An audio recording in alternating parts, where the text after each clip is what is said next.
Est-ce qu'on se rend compte à quel point l'Espagne a tout pour rouler sur le football mondial pendant des années? Là, ils affrontaient la Turquie. C'est pas une sélection d'amateurs, les Turcs. Ils sont vraiment forts. En plus, tu jouais chez eux. On connaît l'ambiance des stades turcs où c'est absolument bouillant. Et malgré tout, qu'est-ce qui s'est passé? Une véritable leçon de football, une fessée, une déculottée. 6-0 pour l'Espagne. Et vous savez, c'est quoi le pire? C'est que les Turcs, ils ont pas à avoir honte de cette défaite. C'est juste les Espagnols qui sont vraiment trop forts. Voici les compositions qui étaient alignées.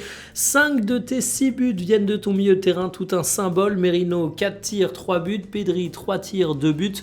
Le second but, celui que met Merino, c'est une action collective absolument incroyable. En 10 secondes, tu as 5 joueurs espagnols qui sont impliqués, le tout en une touche de balle. C'est vraiment un bijou collectif. Et puis Pedri sur le troisième but, on dirait un ailier tellement il va faire la différence sur le côté. Derrière, il centre. Yamal sur le terrain, sur d'autres actions. Il s'amuse tellement il est supérieur en termes de qualité technique. Je ne vais pas vous faire une revue d'effectifs avec les qualités qu'ont démontré tous les Espagnols au cours de cette rencontre, mais on pourrait parler de très nombreux joueurs. Ce qui est intéressant avec cette Espagne, c'est qu'on l'a vu être capable d'être ultra dominante et priver l'adversaire de ballon. Ici, ça n'a pas été le cas. Si on regarde les statistiques, eh bien c'est 50-50 d'un point de vue possession, quasiment. Sauf que derrière, l'Espagne a de la rapidité et ils sont capables de te punir en phase de transition. Ils ont des contres qui sont vraiment incisifs.